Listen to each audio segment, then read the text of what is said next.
All right. Hi, we are back. Technical difficulties.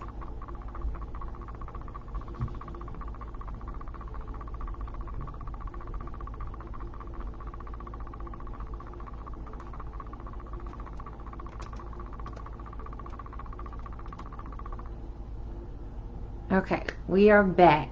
All righty. We're going to give about another minute for you to rejoin, and we're going to continue talking about year-end fundraising. Thank you all so much for returning back. I definitely appreciate it.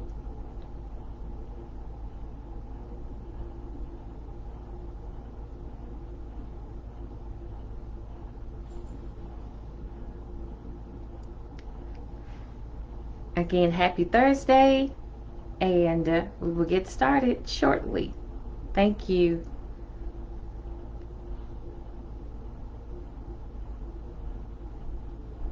Okay, we are back.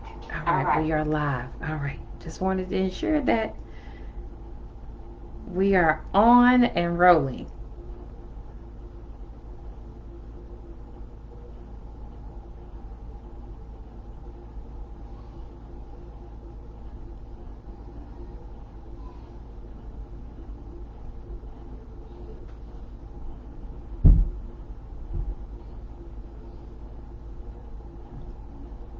Okay, so we are back. We're going to talk fundraising.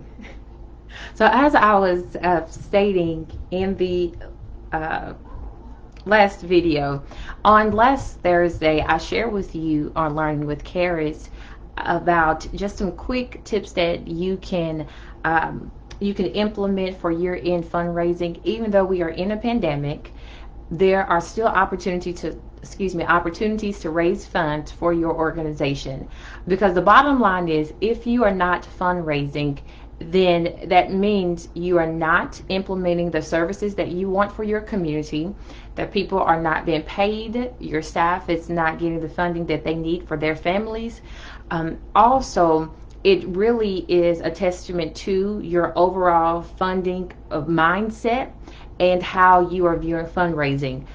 There are many opportunities, and there are many moments that we can miss because we will make excuses for how people choose to spend their money. But as you can see, if stores are not limiting their outreach to customers to gauge for them to spend their money, that there are records still being broken for online shopping, then I just want to encourage you as a nonprofit leader that there are still opportunities to create your messaging so that you too can reach donors, whether that's current donors or potential donors. There are many first-time donors now because of the pandemic, and because people actually want to be involved more in their communities and see the impact that nonprofit organizations have made in this year, even though we know that you do this day in and day out.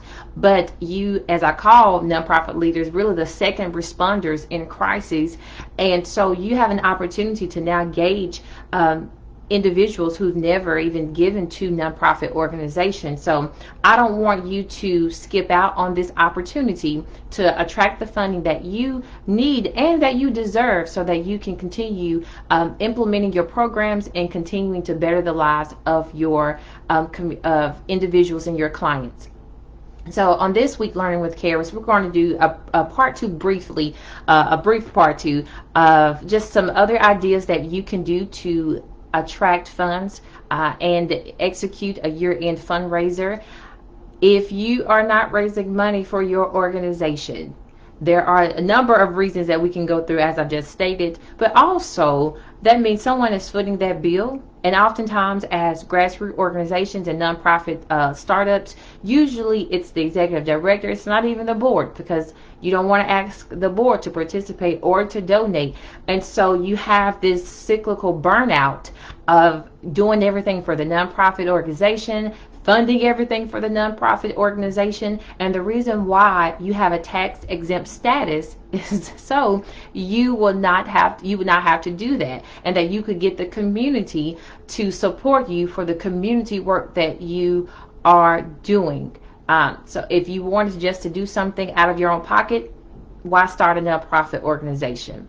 So being that we have that tax exempt status, let's come together with your board and execute a year-end fundraiser. So I just want to go over 2 quick tips. If you did not get the chance on last week to with Learning with Karis, I shared some tips about different fundraising activities that you can do that are simple and effective. Please go back and watch that video, and then combine it with this video, and so that you can create a formidable plan that will work for you. Not all of the tips you may can do or desire to do, but I am sure you can at least take one of these ideas and implement and attract the funding again for your organization. When you are sharing your story with the community on your Facebook and social media pages, ensure that the story doesn't come back to you personally as a leader, as an executive director. It doesn't come back to the needs of your staff. I know you need money for transport me, to buy transportation vehicles and maybe to help out with utilities. I know that you have internal capacity needs, but at this time with year-end fundraising, some of the most attractive messaging has nothing to do with you, but it's all dedicated to the people that you serve.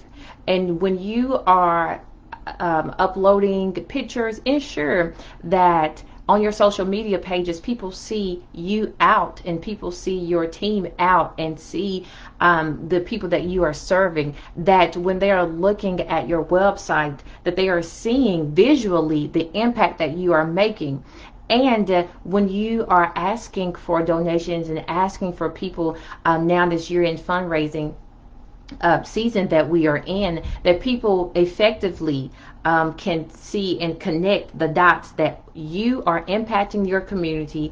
Here is the results. And then you also have a message that says, with your donation, with your generosity, with your beautiful gift, you allow us to continue to provide online tutoring services to rural youth, and you will allow us to continue to serve the homeless on in this cold and winter season that's among us.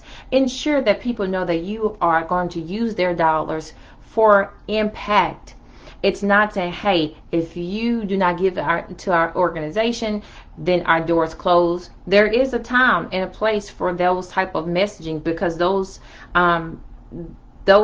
situations are real now. It's been real for nonprofit organizations. They have just as high as statistics of closing as startup businesses.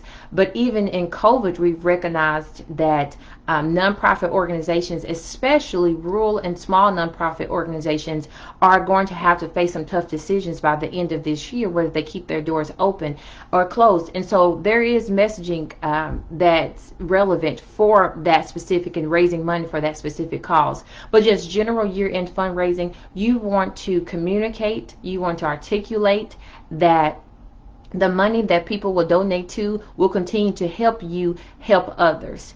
And also, a part of that messaging is communicating that when people donate to your organization, that you are alleviating a problem. We don't want to put a cute band-aid on something that we know that's a major problem. Homelessness and hunger, those are not band-aids.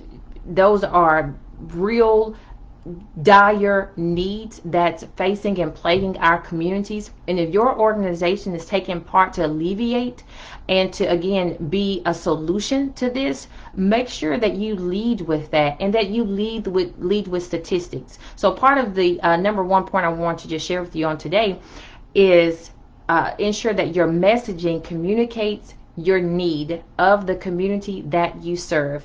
I can't stress this enough. It may seem like that is so basic, but if any of your messaging goes back to your nonprofit organization, then you're still not communicating it well.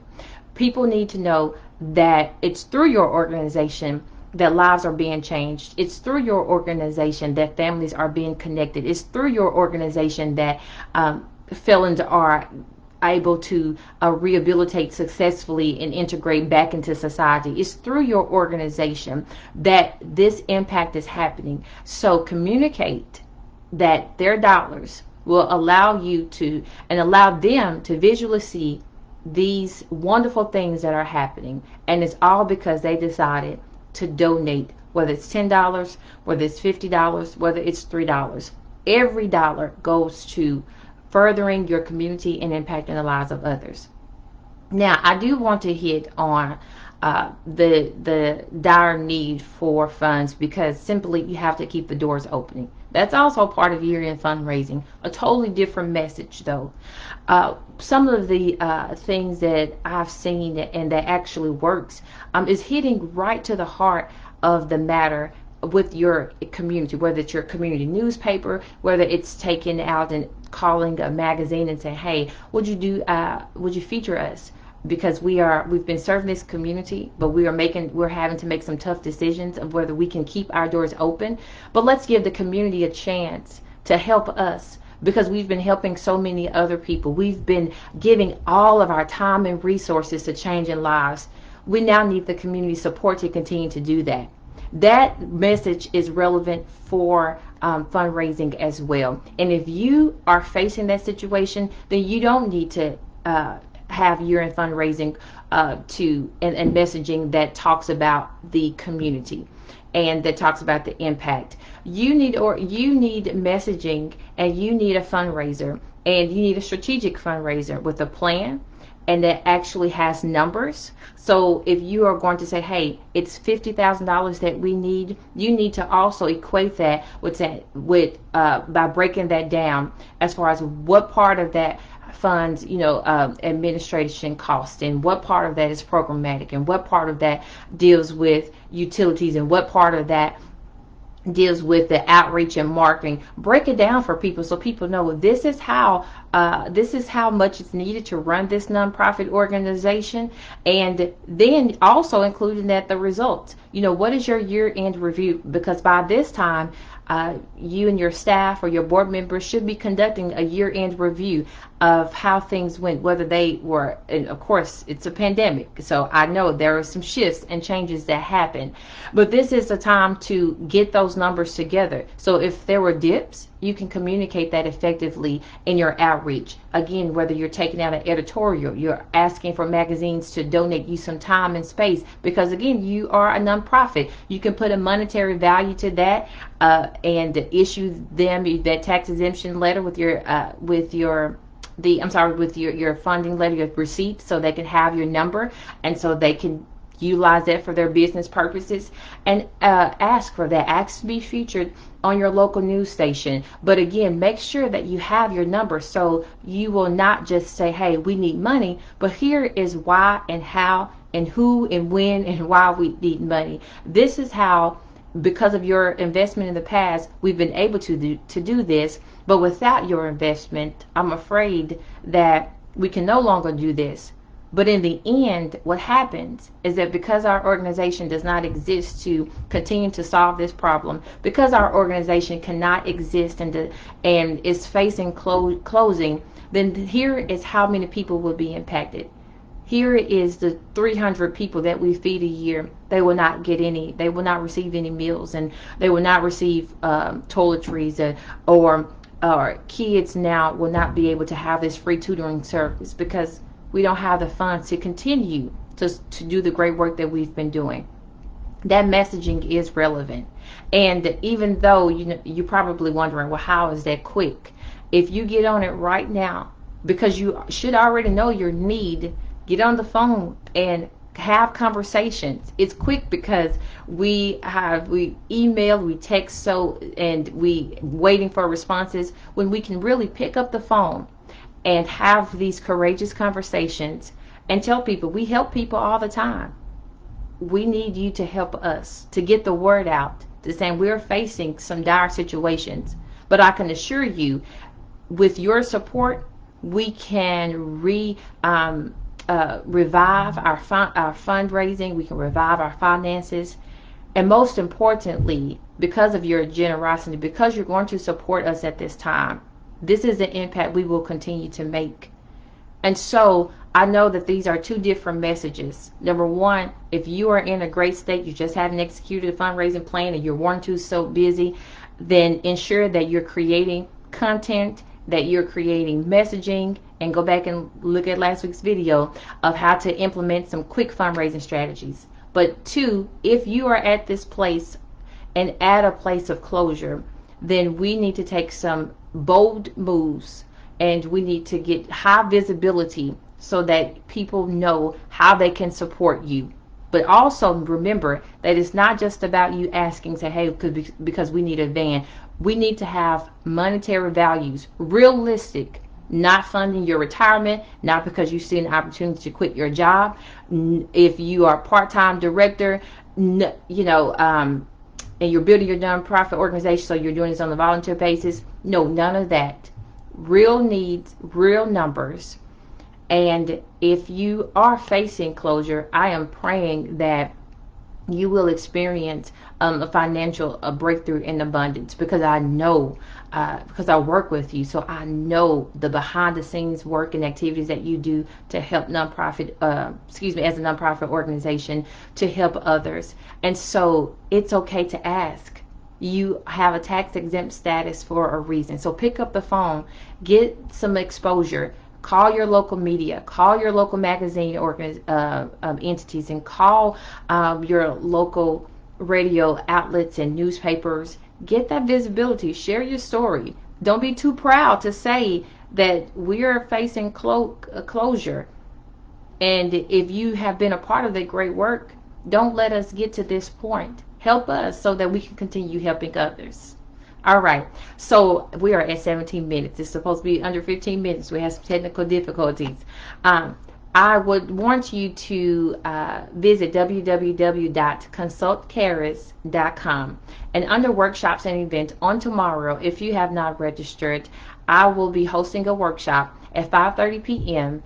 that will dive deeper into this conversation about how to execute year-end fundraisers. And so if you are still lagging behind in your fundraising goals, if you have not even started thinking about a year-end plan because you're thinking that it can't happen, then I encourage you to register for this workshop. If you register your team, there is a 30% discount for you, because again, you cannot fundraise alone. So please go to www.consultcaris.com or look on this Facebook page, register for the workshop. It's only 1 hour. Invest in yourselves.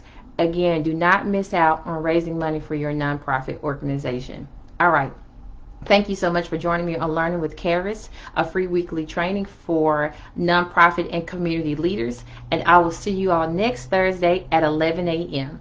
You all have a great Thursday. Bye-bye.